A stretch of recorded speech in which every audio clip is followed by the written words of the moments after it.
Bueno, vamos a ir empezando. Hoy estamos ya 1 de noviembre y estamos día 27 del mes de Heshvan.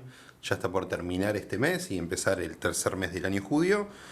Y vamos a darle con este segundo encuentro de historia judía para principiantes. Hoy que tenemos, la verdad, un tema espectacular, muy, muy bueno, que tiene que ver con los reyes de Israel. ¿Sí? Necesitamos hacer un poquito de memoria de lo que pasó hace 2 semanas. Esto es como si fuese una novela, así que tenemos que ir a escenas del capítulo anterior. Y recordar, ¿sí? Esto a propósito lo vuelvo a poner hoy, ¿sí? Creo que más que nunca las clases de la semana pasada, pero más que nada esta, hay que tener bien en claro este texto, esto que yo le estoy poniendo acá, que no es un curso académico no es el principal objetivo acá, hacer un desarrollo de acontecimientos y cosas que pasaron, sino más que nada conocer cómo es que se originó lo que hoy llamamos el pueblo de Israel y que entendemos que en la historia del pueblo de Israel incluimos cosas que pasaron y cosas que creemos que pasaron. ¿Sí? La semana pasada lo charlamos alrededor de un texto muy lindo de Abba Eban, que justamente trata sobre esto, que los mitos fundacionales en Israel, como en todos los pueblos, también son parte de la historia. ¿Sí? Acá no hay ningún pueblo que zafe. Y entonces habíamos hecho este listadito digamos, de hechos más significativos o de etapas más significativas para el pueblo de Israel en la historia más antigua. Y hablamos la semana pasada sobre la época de los patriarcas, qué podíamos rescatar históricamente sobre esa época y sobre el éxodo de Egipto y la división de las tribus. Y hablamos de que en la tierra de Israel había algo pasó, ¿sí? Que había una división especial en tribus, pero que todavía no teníamos mucho material para trabajar porque estamos hablando de una prehistoria o protohistoria judía. ¿Sí? Un momento donde no hay registros de ningún tipo, ¿sí? Porque no hay ningún tipo de sociedad que tenga algún grado de desarrollo que, no sé, acuñen monedas o elaboren listas de comercio. No, no hay nada acá. En la época de las tribus es prácticamente algunos muchachos arriando ovejas o trabajando la tierra. ¿Sí? Pero hoy vamos a trabajar con la época del reino unificado, que es una época muy interesante del pueblo de Israel. Es una época de oro, ¿sí? Vamos a ver cuánto de esto es mito, cuánto de esto es realidad, a ver qué podemos sacar de acá.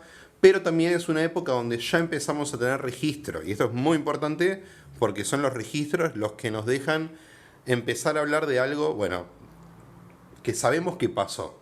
Lo pongo entre comillas, ¿sí? Porque al final los registros históricos también los escribe gente que puede distorsionar un poco la realidad.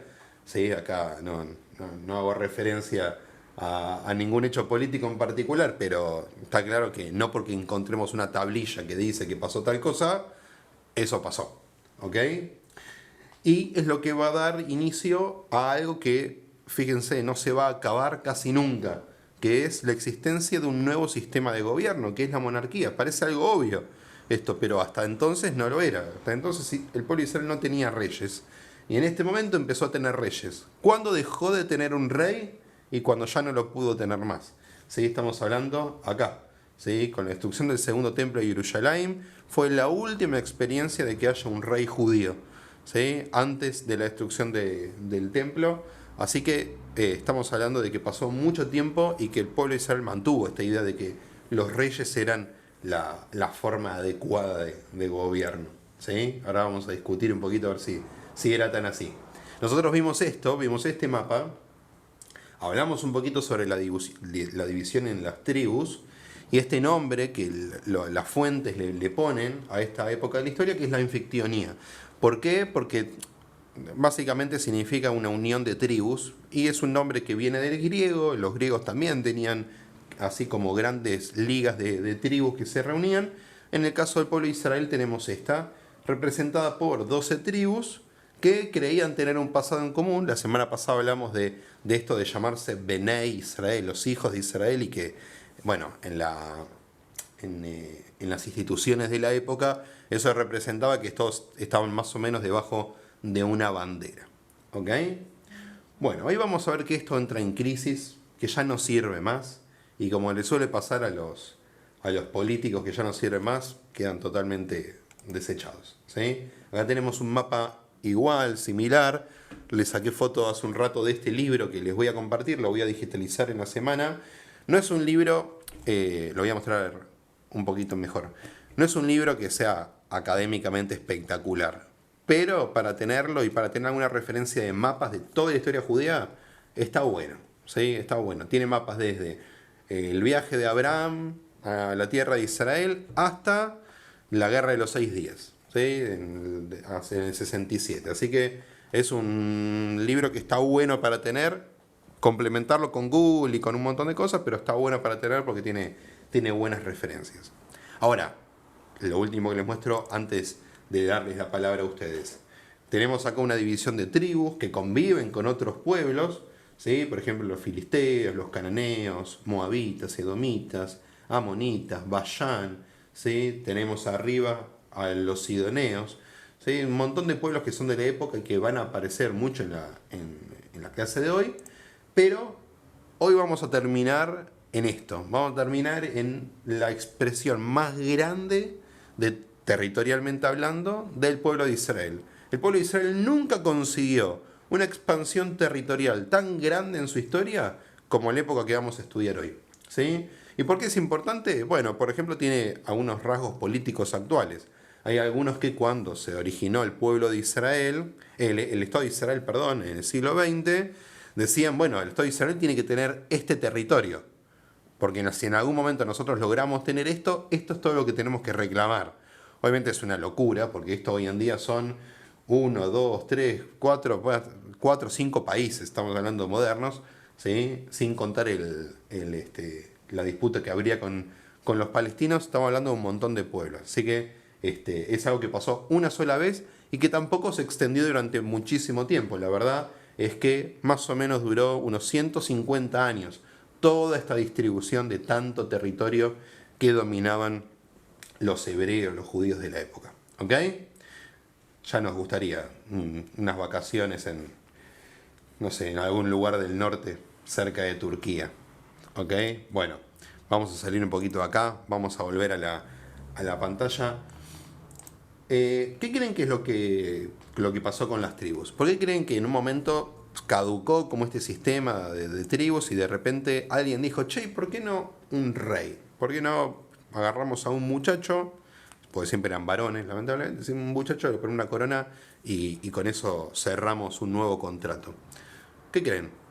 Un enemigo externo ante el que había que unirse para protegerse. Muy bien, esa es clave, ¿sí? La aparición de un enemigo externo que ya no podían combatir solos, ¿sí? ¿Qué más? ¿Qué se les ocurre? Tener nuevos territorios. Tener nuevos territorios, muy bien, la posibilidad de expandirse. ¿Qué más?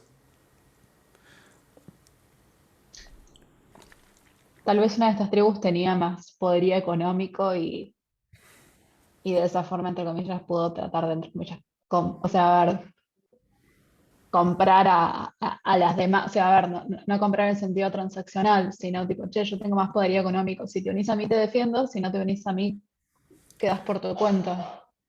Muy bien, acá estamos acá, una anfictionía como esta, es un contrato social, ¿sí? Es un acuerdo entre. No sabemos bien entre quién, no creamos que tampoco es entre la población de las tribus, estamos hablando de las élites o de las familias más predominantes de estas tribus, que acordaban cada una tener un territorio, cada una se valía por su cuenta, ninguna se metía en el territorio del otro. Ahora, es cierto lo que van diciendo, conforme va pasando el tiempo, hay tribus que van a estar mejor que otras. ¿Por qué? Y porque capaz les tocó mejor territorio. Es más fácil, no sé, cultivar algo en el norte de Israel que en el sur. Es más fácil tener ganado en el sur de Israel que en el norte. Es más fácil poder comerciar cuando uno tiene salida a la costa del Mediterráneo. La verdad es que fueron apareciendo algunas cosas que, bueno, no tenían que ver con las condiciones, no sé, mentales, ¿sí? de los habitantes de las tribus, sino con algunos factores que hicieron que unas tribus crecieran y otras se mantuviesen más chiquitas. ¿Sí? Pero una tribu no podía decirle a la otra, quiero que formes parte de mí, porque había un acuerdo en total que no se podía romper. ¿Sí? Si una tribu se atrevía a esto, el resto de las tribus iban a salir a atacarte, porque habías roto el único acuerdo que hay. Dos acuerdos habían, uno era territorial y el segundo tenía que ver con que todos estaban de acuerdo, que todos creían que el arca de la alianza, ¿sí? lo que nosotros llamamos el Mishkan, representaba algo divino, algo de Dios en la tierra y que estaba en un lugar determinado de todo el territorio de las tribus. Eran las únicas dos cosas que unían a todos estos muchachos, que decían tener un pasado en común, pero que como vimos la semana pasada, pues, podía ser un invento o no.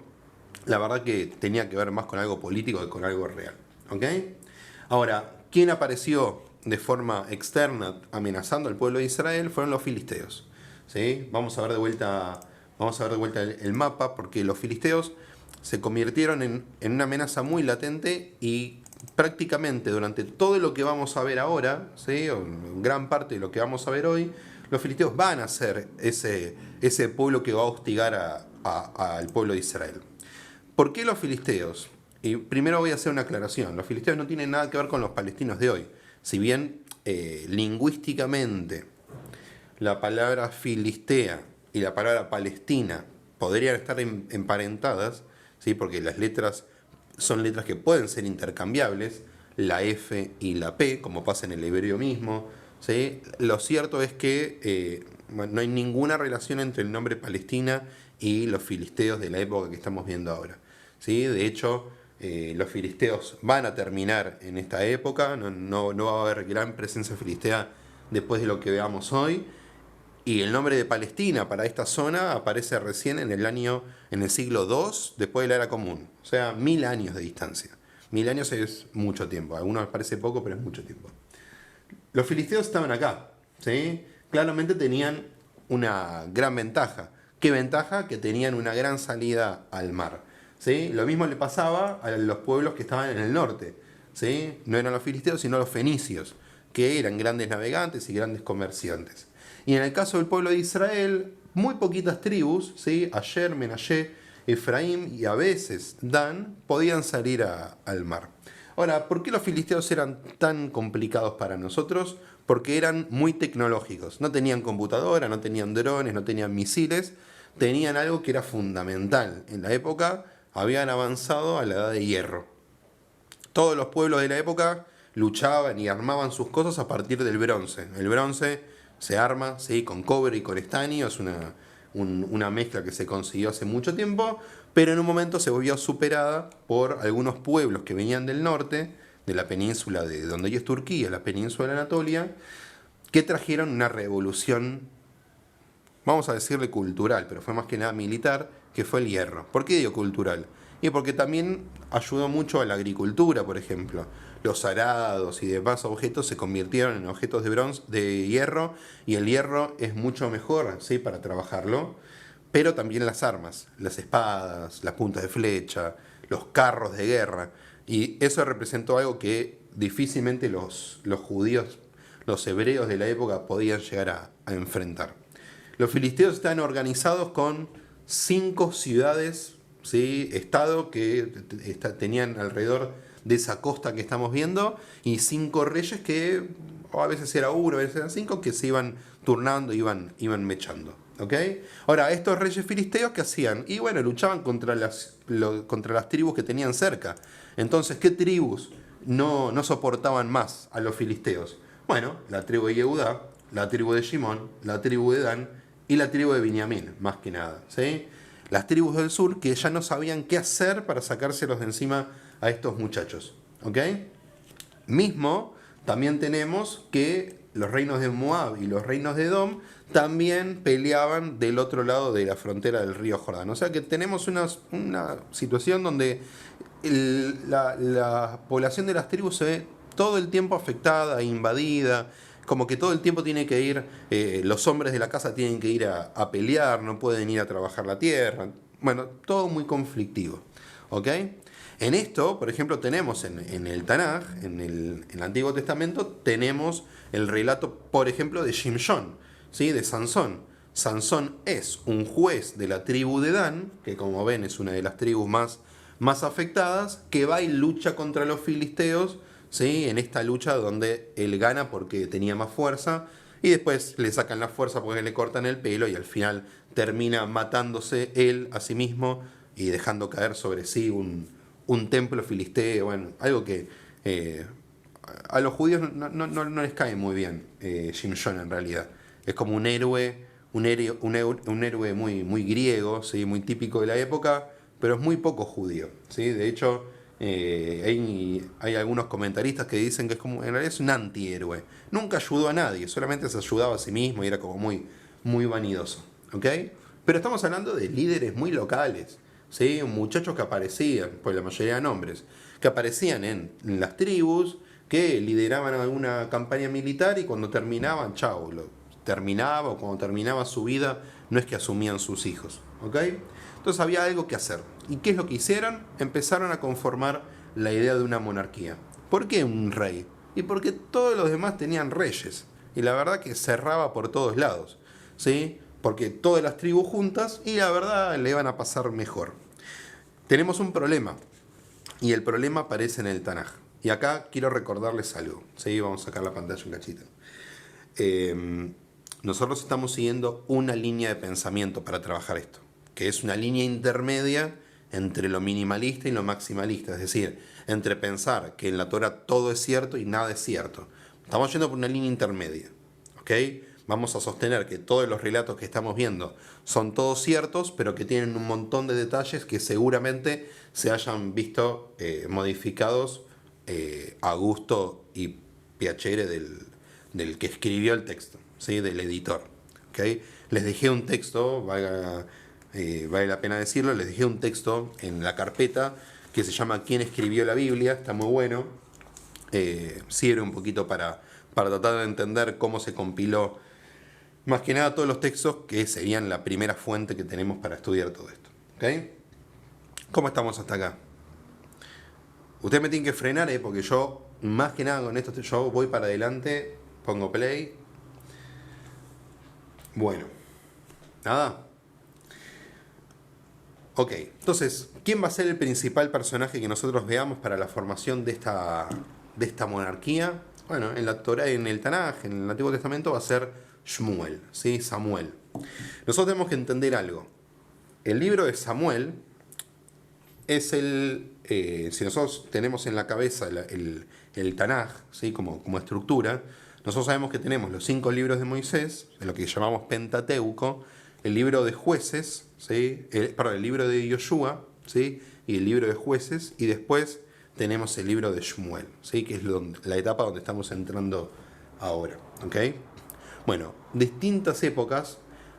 Nosotros tenemos la Torá, que es de 5 libros. En una época la Torá tenía 6 libros, porque el libro de Yoshua, el libro de Josué, estaba integrado dentro de la primera parte, ¿ok?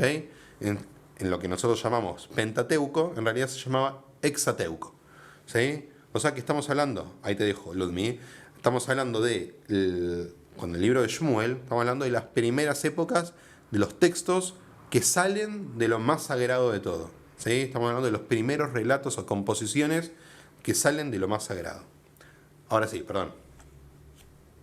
Perdón, pregunta que por ahí puede ser re ignorante, pero tipo, yo vengo de familia cristiana. Si yo agarro la Biblia que tengo en casa y busco el Viejo Testamento, ¿tiene los mismos contenidos? O sea, yo podría leer esto ahí o tendría que ir a una Torá específica para hablar sobre todo esto.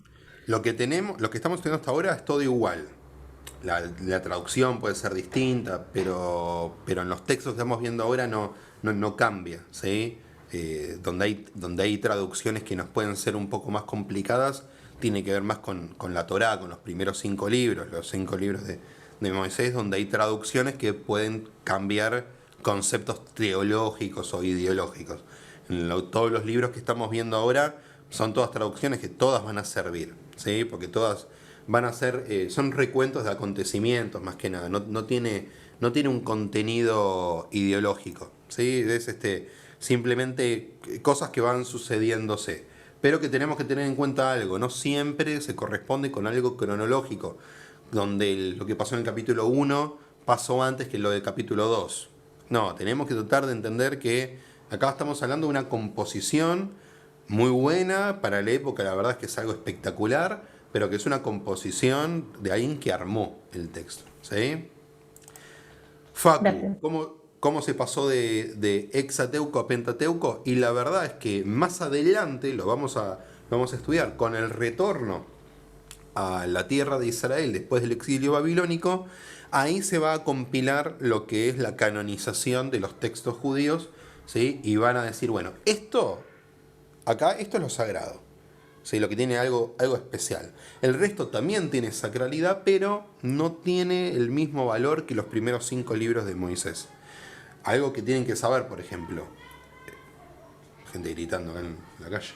No, eso no es lo que tienen que saber. Lo que tienen que saber es que, por ejemplo, en el Talmud, cuando se discuten las leyes, nunca se puede establecer una ley a partir de lo que dice cualquiera de los 19 libros del Tanaj, del Antiguo Testamento, que no son los 5 libros de Moisés.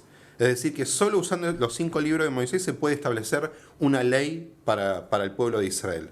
¿Sí?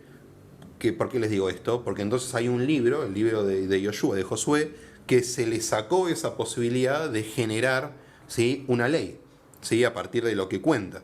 Y esto es una decisión sumamente política que la vamos a estudiar un poco más adelante. ¿Sí? Una buena pregunta que nos podríamos hacer es cuánto de lo que nosotros conocemos como los primeros 5 libros de Moshe conocía la gente de la época. ¿Sí? Esta gente de las tribus conocía las historias de Abraham, de Isaac y Jacob, conocían lo de Egipto, conocían... Bueno, la mayoría entiende que sí, que eran relatos que se iban contando de generación en generación, podían tener algunas variantes, pero que más o menos todo estaba. ¿No se supone que por eso, perdón, en No, la Torá hay como historias diferentes de los mismos sucesos? Porque son las distintas historias de las tribus, como Bereshit. bueno, es justamente porque también estamos hablando de una compilación de textos. ¿Sí? El Antiguo Testamento es una compilación de textos. Hay muy poquitos de los libros de la Torá, del Tanaj, perdón, hay muy pocos que son enteramente composiciones únicas. ¿Sí? Hay muchos que son compilaciones de textos que se establecen bajo un solo título. ¿Sí? Génesis, Éxodo. Mismo va a pasar con la época de los profetas. Lo que nosotros conocemos como Isaías, por ejemplo, Yeshayahu, hoy ya está comprobado que son al menos 2 autores distintos y algunos dicen que hasta 3. ¿Sí? Es decir, que ahí tenemos que hilar un poco más fino. Esto no le quita validez al texto, pero nos hace entender que dentro del texto hay disputa. Un poco hoy, un poco la próxima, vamos a ver que la tribu que mejor sale parada de todo esto es la tribu de Yehudá. Y en la Torah hay un montón de referencias que elevan a Yehudá, hijo de Jacob, no como tribu, sino como persona, lo elevan por sobre sus hermanos. ¿Sí? Y es una movida política eso. Es gente de Yehudá más adelante como tribu que cuando componen la Torah están diciendo el mejor de los hermanos es Yehudá, porque nosotros somos Yehudá. ¿De dónde va a salir el mejor rey de Israel? De Yehudá. ¿Sí? ¿Y de dónde se supone que tiene que venir el Mashiach, el Mesías? De la tribu de Yehudá. ¿Y cómo se llama nuestro pueblo? Y el pueblo judío. Judío por Yehudá. ¿Sí? O sea, hay que mantener también una cuota de sensatez para entender que todo esto también es una movida política. ¿Ok? Shmuel aparece, ¿sí? Aparece Samuel como uno de los grandes personajes. Hay un movimiento que aparece en esa época, que está descrito en las fuentes. Acá también hay que hilar un poquito fino, que se llaman hijos de los profetas, Benay Nevi'im. Eran gente que iba como de distintos pueblos, como contando la palabra de Dios. ¿Sí? Ahora, Shmuel era uno de estos personajes, y él, en el relato que va a llevar su nombre en el Tanaj, tiene una historia espectacular de su nacimiento, de todo lo difícil que fue su nacimiento, de cómo lo dejaron en el templo de Shiloh, vamos a verlo porque es un lugar importante. Shiloh, que lo ven acá, lo ven en el medio, ¿sí? En la tribu de Efraín. Shiloh, que era el lugar donde estaba puesto el arca de la alianza, ¿sí? El Mishkan, o sea, algo sumamente importante. Que ahí se preparó con el sacerdote Elí, que era quien llevaba adelante todo lo cultico y todo lo religioso en la época, y que acá también hay como pequeñas perlitas, ¿no? Shmuel, que fue alguien de afuera que se convirtió en un sacerdote, digamos, o ocupó el lugar, se desempeñaba mucho mejor y era mucho más honesto que los propios hijos de Elí. Es decir, que los propios hijos del sacerdote, los que deberían ser los mejores, ¿sí? Hofni y Pinjas, al final eran unos delincuentes, robaban, estafaban a la gente, y el otro, el que venía de afuera, era mejor, ¿sí? Fíjense cómo el Tanaj hace una primera crítica al mundo sacerdotal de la época, ¿sí? Que tenían su puesto porque era algo hereditario, pero tuvo que venir alguien de afuera, alguien que no era hijo de, sino alguien que se ganó el lugar, a ser realmente un representante de Dios. Ahí ya tenemos un primer palito, ¿sí? Y el segundo palito que va a pegar Shmuel es contra la monarquía. ¿Por qué? Porque pasado un tiempo, una vez que Shmuel ya se consolidó como un gran personaje para el pueblo y todas las tribus lo conocían a Shmuel, y esto es algo importante, es un buen dato, van a pedirle que pongan un rey. ¿Por qué? Porque los hijos de Shmuel también hacían cualquier barbaridad. Entonces le dicen, nosotros queremos un rey, como tienen el resto de los pueblos, queremos que vos lo elijas, ¿sí? Y acá el texto tiene dos vertientes distintas. Por un lado, aceptan el pedido, y por otro lado, Shmuel no quiere tener un rey. ¿Por qué? Porque dice que el único rey para el pueblo de Israel es Dios, y que la Torá antes ya advierte sobre los problemas de tener un rey. Acá no sabemos si es una profecía autocumplida, es decir, si la profecía se escribió después de lo que pasó con los reyes, o si se escribió antes y se cumplió, no lo vamos a saber nunca, pero sí sabemos que en la Torá, en el libro de Deuteronomio, el libro de Devarim, hace toda una serie de premisas contra los reyes. ¿Qué van a decir? Bueno, van a decir que los reyes te van a sacar a tus hijos para llevarlos a pelear a sus guerras, que te van a cobrar un montón de impuestos para construir sus propios palacios, te van a sacar tus caballos, te van a mandar a cualquier otro lado, se van a resguardar ellos y primero te van a mandar a vos al campo de batalla para que vos mueras. No va a haber ninguna discusión, si tiene que morir el rey y tenés que morir vos, vas a morir vos primero. Es decir que una cierta cantidad de cosas que los reyes tenían en contra. Shmuel propone todas estas desventajas, el pueblo igual, el pueblo representado por una serie de ancianos, igual quiere tener un rey. Shmuel consulta a Dios y Dios le dice, dales lo que quieren. ¿Sí? ¿Eri? Sí, que tampoco es una profecía, como decían, autocumplida. Capaz que era saber lo que pasaba con los reyes de la zona, porque supongo que todos deben haber sido igual. No creo que haya habido excepciones en eso de Pasa primero que, mandate la guerra. pasa que justo el último libro de la Torá es un libro que en la crítica bíblica se analiza mucho porque corresponde a una corriente específica que es la corriente deuteronomista. Si quieren leer sobre esto, el libro que les dejé sobre quién escribió la Biblia lo trabaja bastante bien, pero tiene mucho de autocumplido. Tiene mucho de autocumplido porque hace unas críticas tan puntillosas, ¿sí? Que cuesta pensar que se haya escrito en época de Moshe, ¿sí? Tiene más que ver con algo muy, muy posterior, ¿ok? De hecho, si no mal recuerdo, esa parte de la Torá se cree que se escribió unos 300 años, 200 años después de lo que estamos estudiando ahora, ¿sí? Bueno, nada, poner algo que me conviene a mí en una fuente que todos creen que es una fuente sagrada, y bueno, es una movida que funciona, ¿sí? Obviamente es recontra desleal y poco honesta, pero un montón de pueblos lo hacían, ¿sí?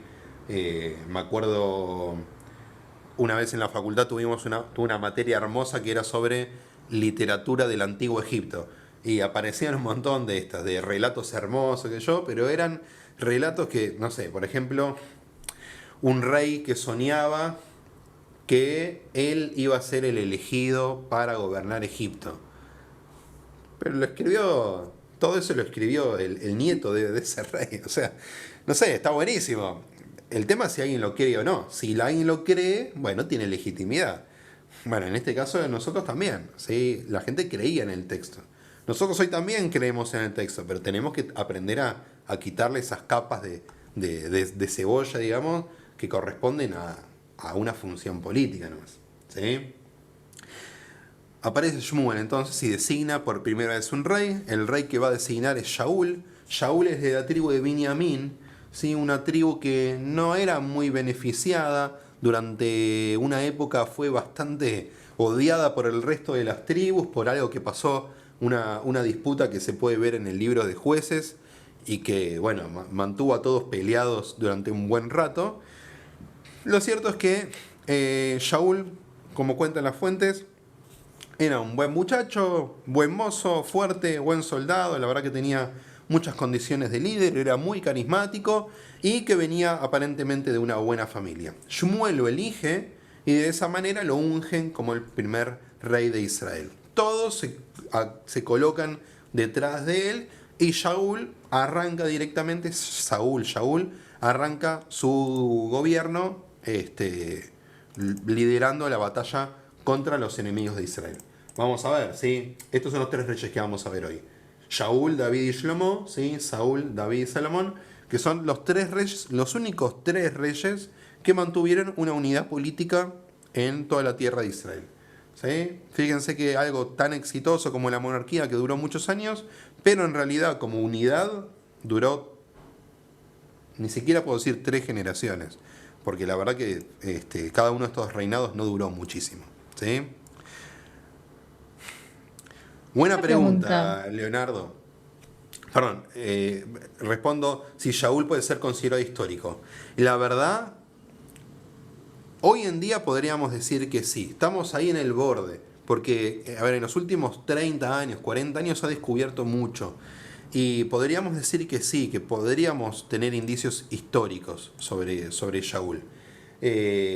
Todos siempre se ubican desde David, ¿sí? Porque David tiene más presencia además en otros territorios. Pero lo cierto es que podríamos decir que Shaul o una casa referida a un rey de la tribu de Binyamin que debería haber existido, ¿sí? Más que nada porque Shaul no duró muchísimo tiempo, pero su legado siguió estando después de su muerte, ¿sí? ¿Ludmi?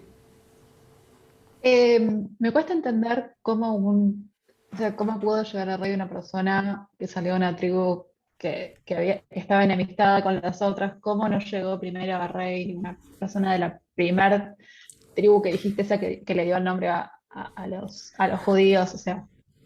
Y mira,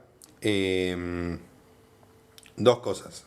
Primero, no se puede elegir un rey de una tribu con mucho peso propio, porque sería en detrimento de las otras tribus. ¿Sí?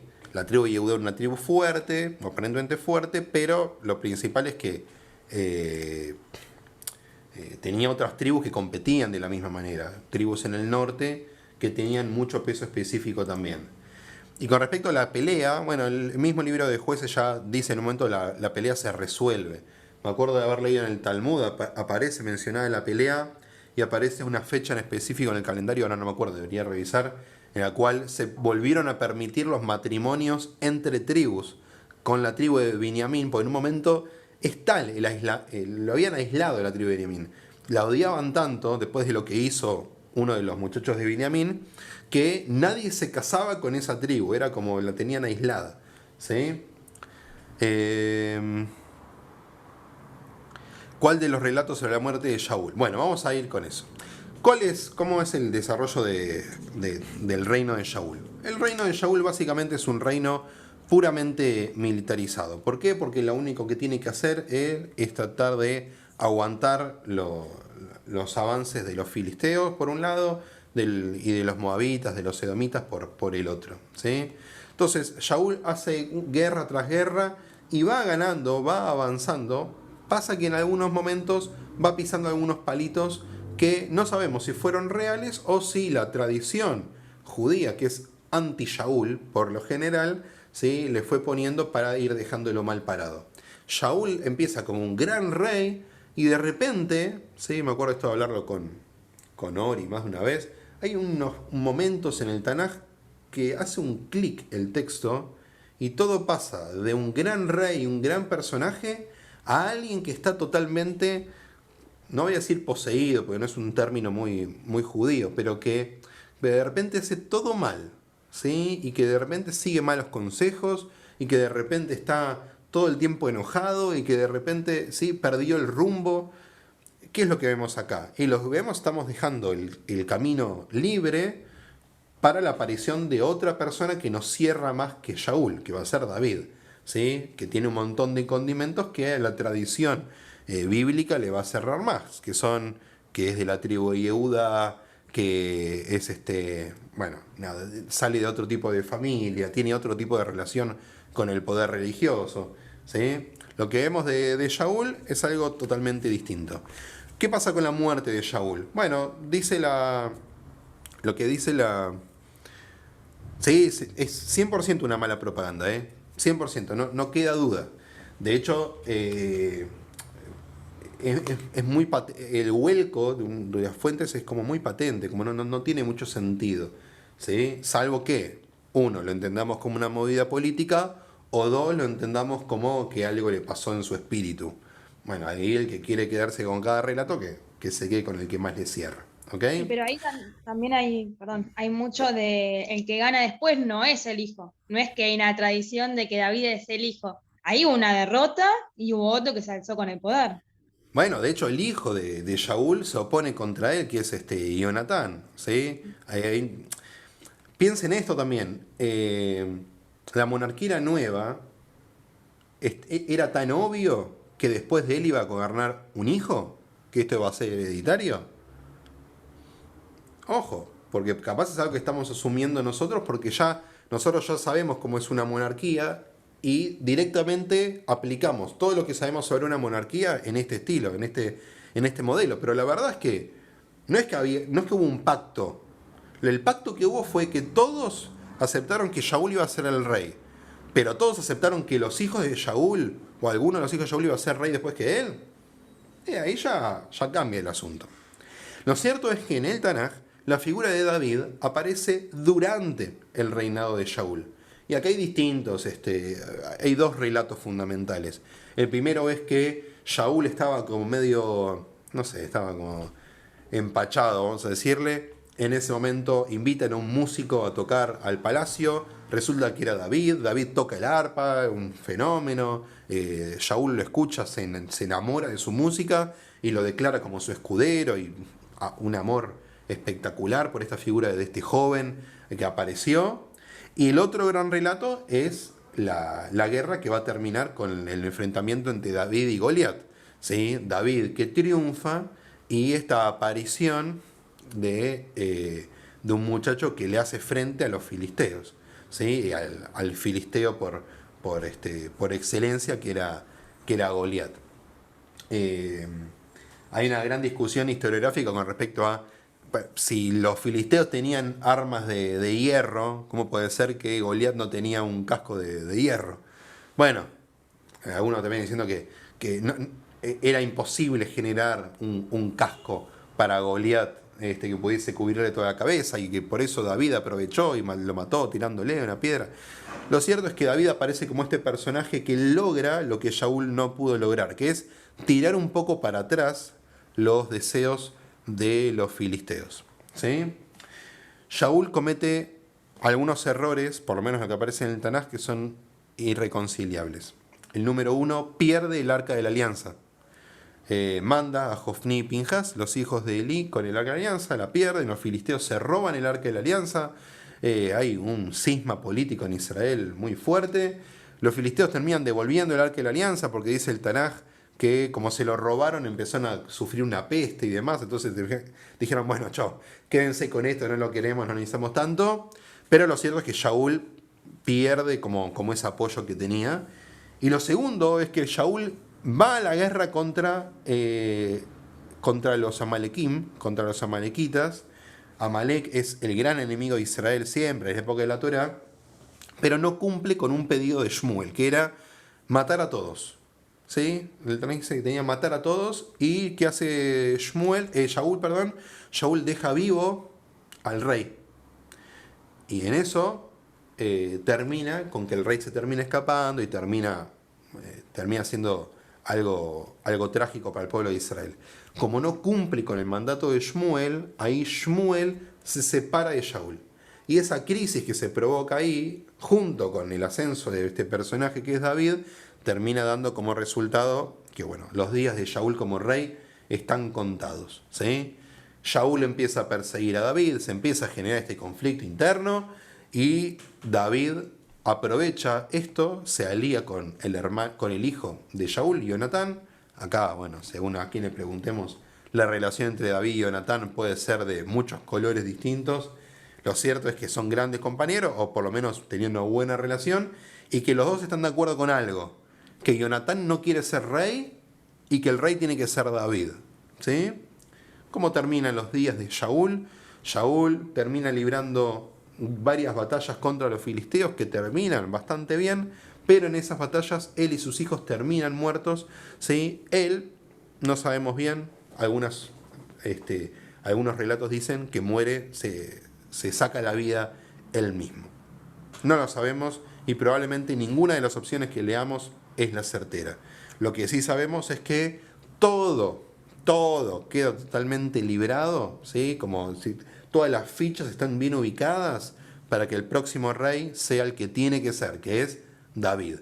¿Sí? David, por un lado, un simple pastor que surgió de abajo, que sí, ahora que estamos contando con Maradona, salió de abajo, se formó en el potrero, David, que por un lado era un gran compositor y músico y escribía, por el otro lado era fuerte y valiente y un gran guerrero. 24 horas tenía el día, no sé cómo hacía David para hacer todo, practicar esgrima, practicar tiro al arco, practicar música, escribir, trabajar con los animalitos, ¿sí? Lo cierto es que, bueno, hay un montón de atributos que le atribuimos a David y que probablemente no tenían. David, en un momento de su vida, tiene que escaparse y se tiene que ir, ¿sí? Porque estaba siendo perseguido, se tiene que ir al desierto. Y se va al desierto de Yehudá. Esto es como algo muy... es para una novela, ¿sí? Bueno, está en el Tanaj, pero es para una novela en serio. Porque en ese desierto David se junta con una serie de gente que quiere trabajar con él, lo va siguiendo. ¿Y qué hace? Bueno, se van vendiendo como mercenarios a sueldo y van luchando a favor de distintos reyes para lo que necesite cada uno de esos reyes. ¿Quiénes lo contratan a David? Bueno, justamente lo contratan los filisteos para luchar contra uno de sus enemigos.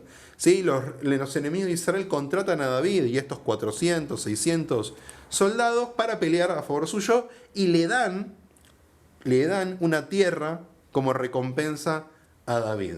¿Sí?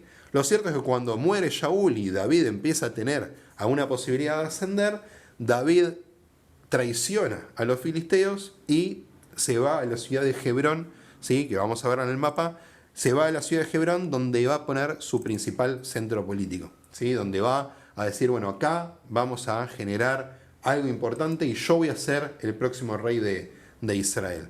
Fíjense que Hebrón está acá y Hebrón está muy al sur. ¿Qué va a necesitar David? Díganme ustedes, ¿qué va a necesitar David cambiar si él quiere ser realmente el rey de las 12 tribus de Israel? Tiene una ubicación más céntrica para tener mejor dominio territorial. Muy bien, va a necesitar otro tipo de capital, ¿sí? La ciudad no puede ser de Yehudá. Antes decíamos, ¿por qué el rey no puede ser de Yehudá? Y porque las otras tribus no van a querer. Bueno, ahora tenés un rey que sale de Yehudá. Todavía no lo aceptaron todos, ¿sí? Pero claramente él no puede gobernar desde Hebrón. No puede, porque es un lugar al cual nadie va a querer ir, ¿sí? Nadie va a aceptar que David gobierne desde ahí. ¿Qué es lo que va a hacer? Se va a fijar una ciudad que no pertenece a ninguna tribu, que pertenece a otro pueblo, llaman los Jebuseos, los Yebusim, la ciudad de Jerusalén, que estaba en el límite ahí entre Yehudá y Binyamin, y la va a conquistar. Y ahí, justamente desde Jerusalén, es donde él va a gobernar y donde va a decir a todas las tribus, yo gobierno para todos, no solamente para la tribu de Yehudá. ¿Sí? Al Pero, principio, sí, ¿cómo se saca el estigma de haber luchado para los enemigos de Israel? O sea, ¿no es muy fuerte eso? creo que las cosas se resolvían más fáciles en ese momento. Lo que hace es salir a la guerra contra ellos y ganarles la guerra. En ese momento ya Ok. está. ¿Quién iba a dudar de que David estaba en el lugar correcto? ¿Sí? ¿Cuál eran las claves de David? David era muy vivo, ¿sí? La verdad que, por lo menos lo que dicen las fuentes, tenía una capacidad de gobernar y de atraer a la gente muy fuerte. Él mismo era un gran estratega, pero se ponía también como un principal combatiente, ¿sí? Tenía como ese estilo de ser como valiente, de ir a la guerra, él también, no es que se ponía atrás de todo. Lo cierto es que, bueno, fue ganando el lugar. La tribu de Judá, la tribu de Binyamin, le dan el visto bueno a David, lo reconocen como rey, y de a poquito, ¿sí? Empiezan las otras tribus a pensar si David tiene que ser el rey o no. Aparece uno de los hijos de Shaul y dice, pero pará, el rey tengo que ser yo. ¿Sí? Y justamente van a pelear contra David. Este hijo de Shaul, en una de las guerras que va a tener, no contra David, sino contra otro de los pueblos, contra el pueblo, contra Moab y Edom, va a terminar muerto. Y al final todos los seguidores de esta familia, esta casa de Shaul, van a quedar directamente ligados a David. Van a tener que decir, bueno, aceptamos a David y no nos queda otra. ¿Sí? Pero tenemos que entender algo. Todas las tribus del centro y norte de Israel, ninguna querían demasiado a David hasta el momento. ¿Cómo se gana David el amor de todas las tribus? Y a fuerza de filo de espada. ¿Sí? Haciendo que justamente que las batallas estén a favor de él y que al final, bueno, el que gana la guerra es el que realmente puede decidir sobre el resto. ¿Sí? ¿Estamos bien hasta acá? ¿Cómo venimos? Ok. Yo dije que había dos cosas que unían a todas las tribus. ¿Se acuerdan cuáles eran? Lo único que antes mantenía a todas las tribus como unificadas, como lo único que tenían en común. La religión. Muy bien. ¿Sí? ¿Y por qué elemento estaba representado? Por la alianza. El arca de la alianza. Muy bien. Inteligentemente David, ¿qué es lo que hace? David establece su capital en Jerusalén, y lleva ahí el arca de la alianza. Entonces, ¿qué es lo que dice? Este va a ser el centro político, pero también va a ser el centro religioso. Ya no va a estar en Shiloh. Shiloh es un lugar que está muy cuestionado por la cantidad ¿cómo se llama? De hechos de corrupción que había entre los sacerdotes. Nos vamos a llevar a Jerusalén y desde ahí es que vamos a hacer todo. Sumado a eso, por primera vez, el rey va a tener una función religiosa muy importante. ¿Sí? Y esto es central. David lo que le está diciendo al mundo sacerdotal es, ustedes importan, pero yo estoy por encima de ustedes. Dios es Dios, pero el que va a mediar entre el pueblo de Israel y Dios, voy a ser yo, no van a ser ustedes. ¿Sí? Entonces, en distintos ritos religiosos, el que va a tener un papel preponderante va a ser el rey. No van a ser los sacerdotes solamente. ¿Sí? Mismo a los levitas, a los levíim, David los va a distribuir por todo el país con la excusa de que tienen que ir a trabajar a todos lados. En realidad lo que quiere hacer es descentralizarlos y asegurarse de que el poder religioso lo tuviese él. ¿Sí? Una pregunta. Sí. ¿Y lo que es los Juanín en esa época ya no existían? Los Kohanim. Sí. Los Kohanim sí. Pasa que es en esta época donde... Es una época de transformación esta. ¿Por qué? ¿Se acuerdan que cuando les hablé del comienzo del relato de Shmuel, les dije que él había sido ofrecido como sacerdote. Es esta práctica de que el primogénito era ofrecido para el sacerdocio, porque los primogénitos tenían como esa premisa. Y que además había Kohanim, había sacerdotes. ¿Sí? En un momento, la práctica de los primogénitos se va a empezar a cerrar, porque los sacerdotes se van a convertir en algo más parecido a una casta, de la cual no entra cualquiera, ¿sí? Menos aún solamente por ser primogénito y nada más. Entonces, a partir de ese momento, los sacerdotes empiezan a ser un grupo realmente mucho más delimitado, ¿sí? Sacerdotes y levitas, ¿sí? El Kohanim y Levim. Lo que hace los reyes a partir de esta época es empezar a señalar encargados o funcionarios religiosos a dedo, ¿sí? Un amigo mío que quiero que trabaje de sacerdote y lo meto ahí, ¿sí? Y eso pasa y la mayoría de las castas religiosas lo van a permitir. Depende del rey, les va a gustar más o les va a gustar menos. En el caso de David, nadie se va a quejar. Vamos a ver que más adelante hay algunos reyes que se van a abusar de esto de señalar amigotes como en papeles centrales religiosos, y que el mundo religioso van a tratar de boicotear esas decisiones. ¿Ok? Acá lo que estamos viendo es una centralización del poder político, del poder militar, del poder económico, del poder religioso. ¿Sí? Que es algo importante, porque Shaul no había hecho esto. Shaul se había concentrado tanto en lo militar, porque era lo que le tocaba a él, que en ningún momento había establecido una capital fuerte, ni un poder político fuerte, ¿sí? No había establecido límites, no había establecido una buena relación con el mundo religioso. David se lo ve como más superador con respecto a esto. ¿Ok?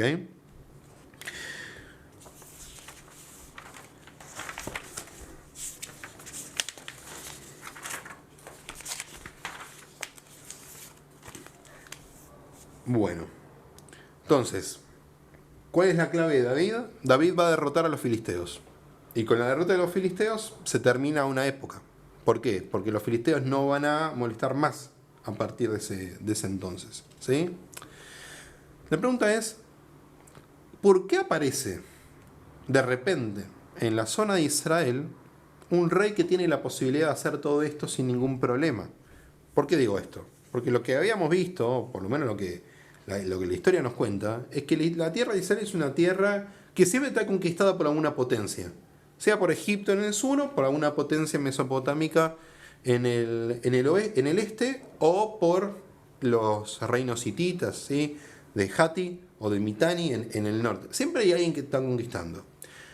Coincide, acá hay algo por encima de lo que podamos llegar a creer, coincide esta época con la peor época de Egipto, una época de declive muy, muy grande, ¿sí? De la dinastía 19, 20, 21, dinastías que son muy frágiles en Egipto y que están muy preocupadas por cuestiones internas y no pudieron expandirse territorialmente hasta la tierra de Israel, porque en el norte, ¿sí? Y en el este no hay ningún reino que sea suficientemente grande como para ir a conquistar Israel, ¿sí? Los reinos de Hatti, de Mitanni, los reinos de Asiria o Babilonia en el este todavía no están preparados para esto. Entonces es un momento espectacular para que surja un poder político centralizado en Israel que trate de ir a expandirse. Y eso es lo que aprovecha David. David hace lo único que podía hacer él en ese momento, que es justamente expandirse, ¿sí? Empezar a conquistar territorios. Conquista a moabitas y edomitas en el sur, conquista a los filisteos en el oeste, conquista, ¿sí? En el norte a toda una serie de pueblos que en realidad eran como resabios de los reinos que estaban de antes, ¿sí? Cuando digo reinos, cuando digo pueblos acá, piensen que son ciudades-estados, ¿sí? De ciudades que nucleaban a la gente de un lugar y que esa ciudad y la zona alrededor era, bueno, la influencia de un pueblo determinado, ¿sí? Y lo que hace David también es conquistar algunas cositas de los fenicios, o sea que David va avanzando. ¿Qué es lo que hace David? Se asegura algo que no se había asegurado nunca nadie, que es poder tener fronteras fuertes y de repente tener grandes botines, ¿sí? De repente empieza a haber un poco de flujo de caja en la zona, y David puede darse el lujo de empezar a hacer cosas que antes no pasaban. construir, por ejemplo, ¿sí? De tener un buen palacio, una buena ciudadela, de tener una cantidad de ciudadanos no hebreos dentro de su zona de influencia, ¿sí? Empiezan a aparecer mano de obra no hebrea, ¿sí? No perteneciente al pueblo de Israel, que forma parte de la construcción de estos grandes emprendimientos de David. Empiezan a aparecer, son conocidas las maderas del Líbano, ¿sí? Los cedros del Líbano, que son como la principal fuente de construcción de la época. Se empiezan a hacer cosas espectaculares y maravillosas, ¿sí? David entiende que es el momento adecuado para empezar a consolidarse como rey, ¿sí? Y ya nadie en este momento duda de que la monarquía existe, y nadie en este momento se pone a pensar de qué tribu es. Todos ya entienden que son parte del reino de Israel. ¿Esto va a quedar así para siempre?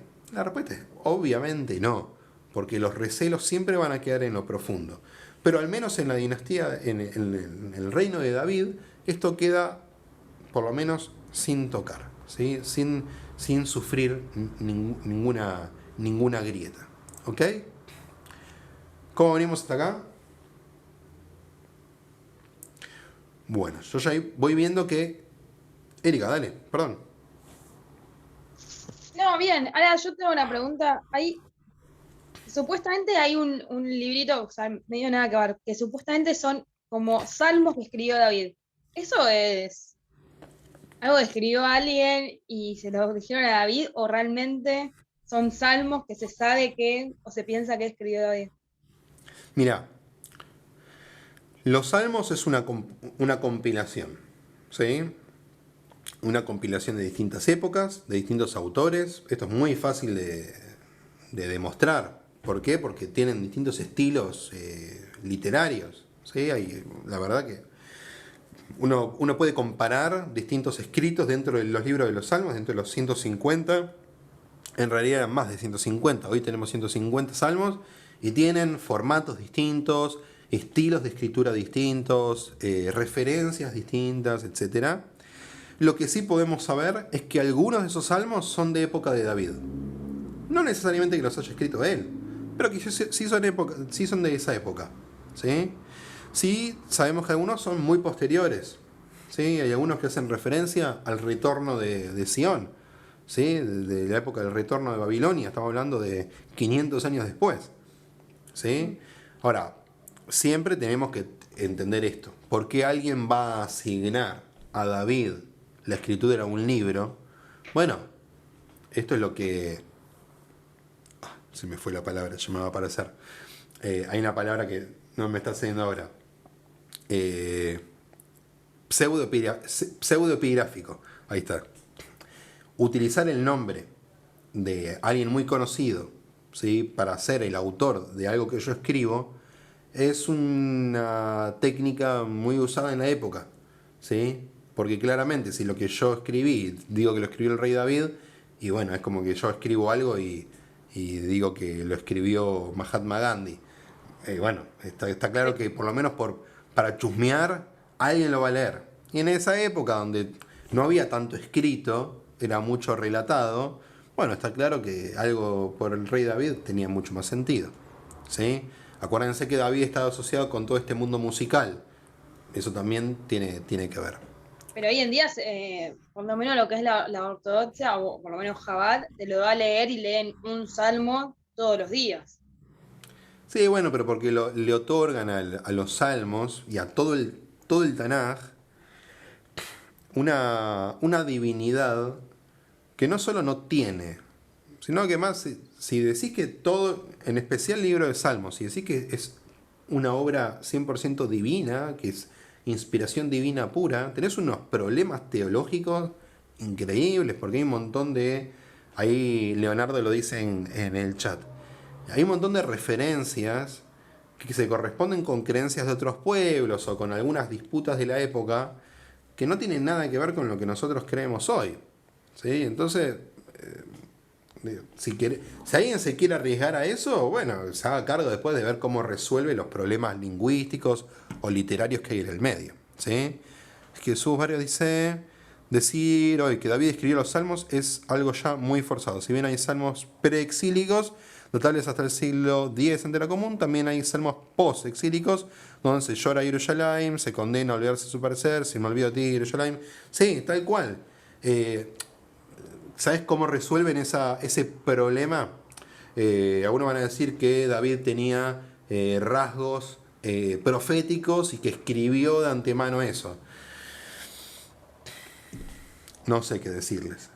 Para mí hay salmos que son hermosos, son escritos increíbles, pero si yo los saco de la época donde está clarísimo que fueron escritos, pierden absolutamente sentido.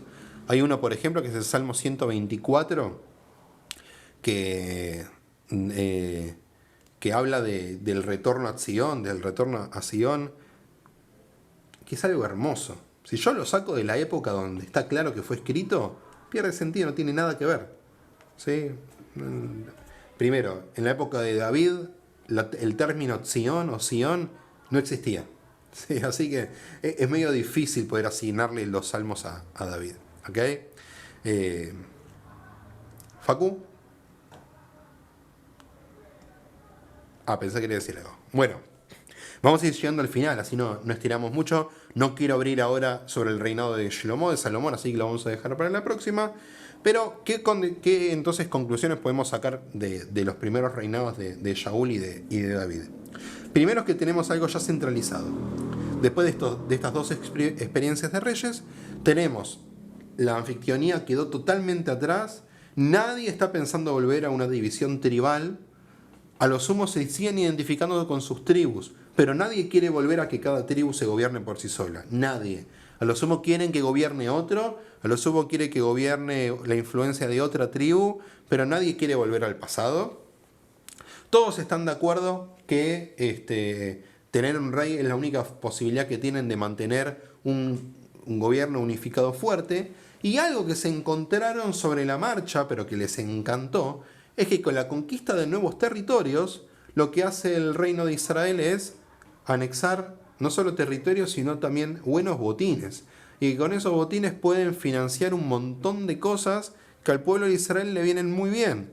Por ejemplo, se potencia a sobremanera un desarrollo cultural, también relacionado con el tipo de trabajo. Empiezan a aparecer una cantidad de trabajos mucho más sofisticados, como trabajos más artesanales, trabajos que tienen más que ver con el arte, trabajos que tienen que ver con la arquitectura, ¿sí? Con una mano de obra que va a ser servil o semi-esclava, ¿sí? Que tiene que ver con esos pueblos conquistados.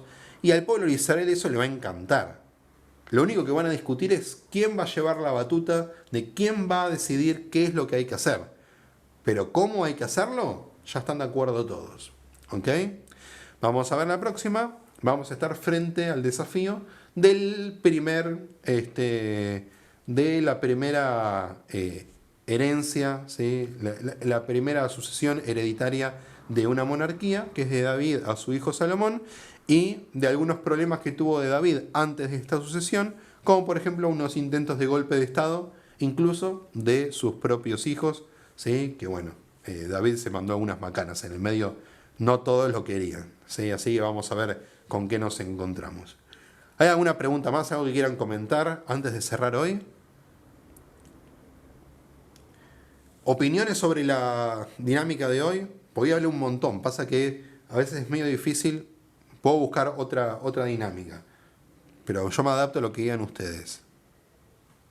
Para mí estuvo perfecta la dinámica de hoy. Fue muy ¿Sí? interesante todo. Ok. Grupo de WhatsApp. Yo no tengo problema, ¿sí? Igual, Leonardo, lo que sí dije, a ver si lo tengo acá. Ahí comparto, igual Juli, que estaba hasta recién por acá. Juli, entiendo que estuvo mandando un mensaje con el link con la grabación de la primera clase. Esta carpeta que estoy compartiendo en el Drive, donde yo dejo material. Más que nada para hoy, para lo que estuvimos viendo hoy, yo estuve usando dos textos, ¿sí? Los voy a mostrar, así terminamos con esto. A ver si lo tengo a mano. Acá. Todo esto es lo que hay, ¿sí? En en lo que yo les voy dejando. Les voy a compartir acá, que veo que no les dejé, las presentaciones que fui usando la semana pasada. Y están los mapas. Igual voy a escanear el librito de mapas para que lo tengan. Y lo que más usé hoy, ¿sí? Para que sepan que son buenas fuentes, es el libro de Ben Sasson, por un lado, que es la verdad que es uno de los mejores. Por lo menos es muy aceptado. Y estuve utilizando el libro de Bright, ¿sí? Sobre historia de Israel. Lo que tiene el libro de Bright, que tienen que saberlo, es que es súper maximalista. Es decir, agarra y es un desarrollo de las fuentes y te dice, bueno, todo lo que dice el Tanaj es más o menos todo lo que pasó. Ben Sasson pone algunos saltos, ¿sí? Como para analizarlo un poquito más en profundidad, que pueden estar buenos. Está el texto de Not también, que como le dije la otra vez, es más minimalista y podemos encontrar cosas un poco más distintas. Y el texto de Bu, que les recomiendo porque hace un análisis institucional. Entonces, cuando habla de la monarquía, la verdad que lo compara con otros de la época y tiene algunas conclusiones que están buenas, más que nada para que entendamos que el pueblo de Israel no es el centro del mundo y que los modelos de monarquía que tenemos son los de otros pueblos que, bueno, se fueron modificando y adaptando a la realidad de nuestro pueblo. ¿Ok? El libro de Abba Eban, fantástico. Bueno, lo tengo ahí, el libro de Abba Eban. El libro Mi pueblo de Abba Eban es un clásico, o sea, es casi romántico, ¿sí? Para un judío leer el libro. Funciona porque además es la forma en cómo está escrito es muy amena y es muy lindo para leer, ¿sí? Pero los textos que les digo de ahora son un poco más completos, por lo menos. ¿Ok? Y por supuesto, pueden leer el relato de Samuel 1, Samuel 2, que tienen los relatos de los 3 reyes que estamos viendo ahora. ¿Vamos? Gente, nos encontramos la próxima, lunes 8 de noviembre, así seguimos y ver qué pasa con el hijo o los hijos del rey David. Que anden bien y cualquier cosita me escriben. Dale. Muchas gracias. Que anden bien. Nos Gracias. vemos.